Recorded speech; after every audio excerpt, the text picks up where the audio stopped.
শেখ হাসিনা ক্ষমতায় আসার পর যে রোল প্লে করেছে, সে জাতীয় রাজনীতিকেও টেক্কা দিয়েছে, জিও পলিটিক্সেও সে ভালো প্লেয়ার হিসেবে কাজ করেছে। কিন্তু যখন আমি দেখলাম গত বছর পঞ্চগড়ে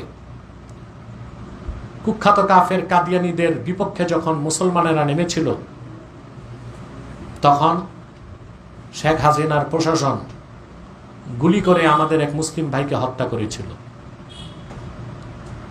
কাদিয়ানীদেরকে অর্থনৈতিক সহযোগিতা দিয়েছিল এবং সরকার কাদিয়ানীদের পক্ষাবলম্বন করেছিল। তখন আমি বুঝতে পেরেছিলাম যে আর শেখ হাসিনার কোনো কিছুই কাজে আসবে না, আল্লাহর পক্ষ থেকে তার উপর লানত ওয়াজিব হয়ে গেছে, সে ক্ষমতায় থাকতে পারবে না। সেই দৃষ্টিকোণ থেকে আমি বলেছিলাম সে ক্ষমতায় আসবে না, যদি আসেও 6 থেকে 10 মাসের মধ্যেই তার পতন ঘটবে। আপনারা দেখেছেন 7 মাসের মাথায় সে এক কাপড়ে বাংলাদেশ ছেড়ে পালিয়েছে। এর থেকে আমি যারা ক্ষমতায় আসবেন তাদেরকেও সাবধান করছি, যদি আপনারা আমেরিকার কথায়, ব্রিটেনের কথায় কুখ্যাত কাফের কাদিয়ানীদের সহযোগিতা করেন, আপনাদের উপরও ধ্বংস আসতে সময় লাগবে না। সেই দিকটি মনে রাখবেন আপনারা। যখন কার উপর আল্লাহ লানত চলে আসে, তখন তার আকলে সালিম, সুস্থ জ্ঞান বা আকলকে আল্লাহ কেড়ে নেন। সেজন্য আমরা দেখতে পেয়েছি যে শেখ হাসিনা যেখানে রাশিয়ার বলয়ে ছিল, চায়নার সাথে ছিল, কিন্তু হঠাৎ করে সে ইউরোপে এক অনুষ্ঠানে জেলেনস্কির সাথে হ্যান্ডশেক করেছে। আর জেলেনস্কির সাথে হ্যান্ডশেক করার কারণে রাশিয়া তার উপর ক্ষিপ্র হয়ে গেল। আর যখনই সে ভারত সফর করে এসে চায়না যাওয়ার আগে তিস্তা প্রকল্প থেকে চায়নাকে বাদ দিল, আর ভারতকে রেল করিডোর দিয়ে দিল, চায়নাও তাকে বাদ দিল। আর এই একমাত্র কারণে রাশিয়া এবং চায়না কেউ তাকে আশ্রয় দেয়নি। আর ভারত কোনো শক্তি না, ভারতের যারাই প্রধানমন্ত্রী হয় তারা যুক্তরাষ্ট্রের লেসপেন্সার হয়।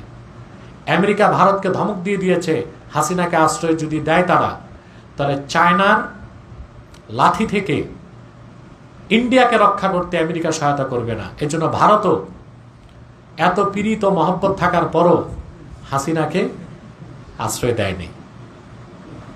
এখন হাসিনা যাবে কোথায়? আমি যতটুকু দেখেছি যে সে সৌদি আরব যেতে চাচ্ছে কিংবা দুবাইতে। এখন সৌদি আরব যেতে পারবে কিনা আমি জানি না, কারণ এর জন্য সোনার কপাল লাগে। তবে অন্তত দুবাইও যদি তার জায়গা হয়, আমি মনে করি তার ভবিষ্যতের জন্য ভালো হবে। কেন ভালো হবে? যে যাই বলুক, আওয়ামী লীগের তো ভোট আছে 1 কোটির উপরে। শেখ হাসিনাকে বিতাড়িত করলো, এ লোকগুলো তো আওয়ামী লীগেরই থাকবে। তা হাসিনা না আসলো, ভবিষ্যতে তো এই দেশে কেউ নেতৃত্ব দিবে আওয়ামী লীগের। এটা হচ্ছে বিবেকের কথা, আবেগের কথা না। শেখ মুজিব হত্যার পরে পৃথিবীর কোনো দেশ হাসিনা রেহানাকে আশ্রয় দেয়নি, কিন্তু আমাদের চিরশত্রু ভারত হাসিনাকে আশ্রয় দিয়েছিল, 6 বছর দিল্লিতে রেখেছিল। আর সেটাই বাংলাদেশের মুসলমানদের জন্য একটা কাল হয়েছে, কারণ হাসিনাকে তারা ব্রেন ওয়াশ করেছে 6 বছর রেখে। ইসলাম ও মুসলমানের বিপক্ষে এক চরম সেকুলার হাসিনাকে আমরা পেয়েছিলাম। এখন আবার সে তার চরম বিপদের সময় কোনো মুসলিম রাষ্ট্রে যদি আশ্রয় পায়, আশা করা যায় তওবা করার সুযোগ হবে, তার চরিত্রের পরিবর্তন হবে, তার আকীদার পরিবর্তন হবে।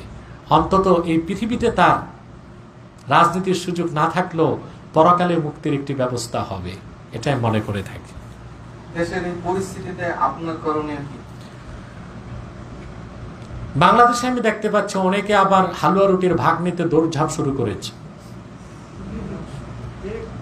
এবং আমি আজকে বলছি, আমি যখন হাসিনা পালিয়ে গেল, তখন ঊর্ধ্বতন সেনা কর্মকর্তা, আমি মালয়েশিয়া ছিলাম, ফোন দিয়েছিল লন্ডনে আমার যে কোনো লোককে, কিন্তু যখন বলা হলো আমি মালয়েশিয়াতে, তখন তারা যোগাযোগ করেনি, কারণ আমার তো আর হঠাৎ করে মালয়েশিয়া থেকে আসা সম্ভব না। অন্যান্য আলেমরা আমার সেনাপ্রধান এবং প্রেসিডেন্টের সাথে সাক্ষাৎ করেছে। এই উপদেষ্টা পরিষদে থাকার কোনো ইচ্ছা আমাদের নেই, কোনো পদ প্রদীপনও আমাদের উদ্দেশ্য নেই। তাহরিকে খাতমুন নবুওয়াত বাংলাদেশের ব্যানারে মুসলমানদের মৌলিক দাবিগুলো আদায় করার জন্য যদি আমাকে জীবনও দিতে হয়, আমি প্রস্তুত আছি।